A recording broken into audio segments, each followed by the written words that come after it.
I'd say if a red light keeps us from moving, we sit down and fidget and keep constantly peering about what wind is blowing, or when is that light going to change, or why doesn't the traffic move? He says, God has not made you the steward over the winds. We must make the best of what is under our control and take the rest as its nature is. How then is its nature? As God wills. It's outside of our control. It's in the control of destiny. So how should then the student train himself? What aid is ready at hand in all such circumstances?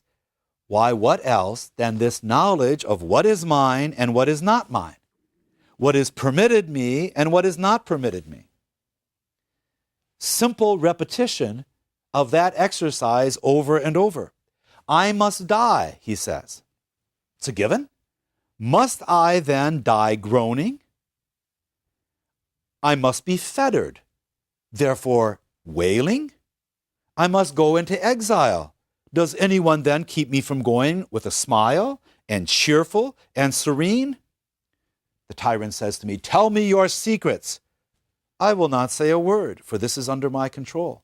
Well, I'll put you in jail. What is it you say, man? You're going to put me in jail? You'll bind my leg, but my moral purpose, not even Zeus himself has power to overcome. I'll throw you into prison. My paltry body you will throw into prison. I will behead you. Well, when did I ever tell you that mine was the only neck that couldn't be severed? Epictetus tells his students, these are the lessons that philosophers ought to rehearse. These they ought to write down daily. In these they ought to exercise themselves. This is the very heart of Epictetus. What is in our control and what is not? We can control our minds and the way we perceive reality. We cannot change the reality. Notice, again, I point out, this is said by somebody whose the circumstances of his life were incredibly confining. And so for him, the apprehension of what those circumstances meant was everything. So a fundamental distortion of philosophy for Epictetus is to make it only a matter of learning theory and not a matter of personal transformation. In Book 2, Discourse 19, for example, which is entitled To Those Who Take Up the Teachings of the Philosophers Only to Talk About Them, well, you've basically got the message already. But he begins with a famous master argument that is current in Stoic circles. And the master argument consists of three contradictory statements. The first is that everything true as an event in the past is necessary. The second is, an impossible does not follow a possible. And the third is, what is not true now and never will be is nevertheless possible. Epictetus then proceeds to show how different philosophers took those three propositions and tried to make sense out of them by leveraging one with the other two. But he says that in effect, there is no way that one can maintain all three of these propositions because of their mutual contradiction. And then he says, somebody says to me, well, what do you think? What do you think about this? And he says, I can tell you what Diodorus thought, what Chrysippus thought, what Panthoides thought, what Cleanthes thought. In other words, I can give you the history of scholarship. And if I'm a vain person, I can astonish the company, especially at a banquet, by enumerating those who have written on the subject. And he says, as a matter of fact, in the field of literary history, it's no great consequence whether you master the received account without having formed any judgment of your own.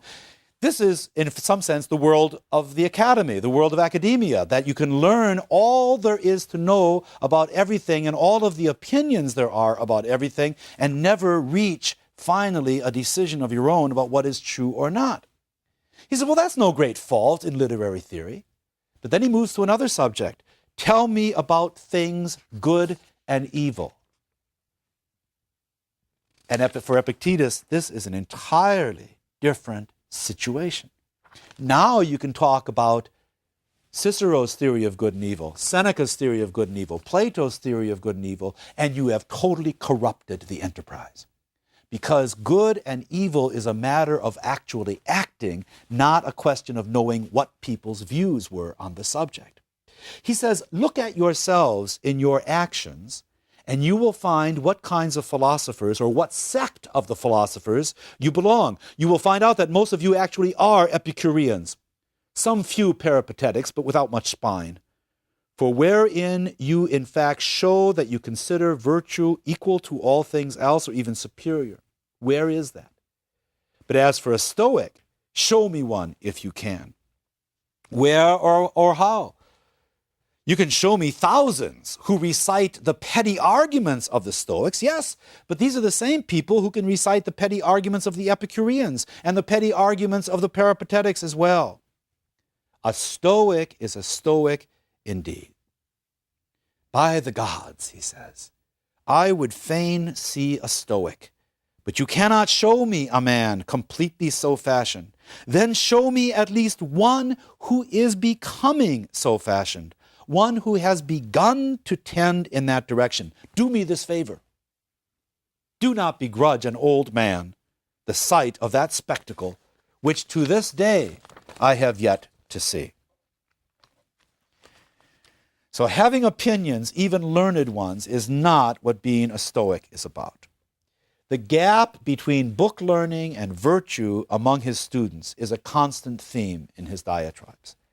They say they recognize that progress should be in virtue, but they tend to measure their own advance in philosophy by the amount of Chrysippus that they have read. And so Epictetus says, if they have striven merely to attain the state that they find in his books and work only at that, and have made that the goal of coming here, that person should go home at once and not neglect his concerns back there. He finds that the exclusive study of argumentation can distract from the pursuit of virtue, in fact, and lead to a kind of vanity and enslavement. Why then do we neglect to exercise ourselves and one another in this way, he asks, because even now, without receiving exercise in these matters, or even being, by me at least, diverted from the study of morality, we nevertheless make no progress toward the beautiful and the good. And the reason is that in general, you people are only learning little bits and pieces in order to become conceited and puffed up about it. This sort of person tramples all these reasons underfoot and struts about in our presence, all conceited and puffed up, and refusing to submit if somebody points out that this is really not what philosophy is about. Knowing Chrysippus for Epictetus is important only insofar as it helps understand the law of nature and living according to it. Reading philosophy in order to impress others at a banquet is indeed a form of vanity, and learning that does not lead to action is useless. A false philosopher, in other words, whether it is a cynic philosopher out on the street or whether it is one of his own students, is proven by the lack of fit between the words and the deeds. He talks about somebody who is interrupted in the midst of our speech by some unusually loud noise. As a teacher, I can really relate to this. Or if someone in the audience laughs at us, we are upset. Where, you philosopher, are the things that you are talking about? Where did you get what you were just saying? From your lips, and that's all. Why then do you pollute the helpful principles that are not your own? Why do you gamble about matters of the utmost concern? For to store away bread and wine in a pantry is one thing, and to eat them is another. When you eat, you digest, you grow sinews, flesh, bones, blood, a good complexion, and easy breathing. But when all you have is what is stored away, you can readily take it and show it whenever you please, but you get no good from it except insofar as you have the reputation of possessing it. For Epictetus, this is a false philosopher.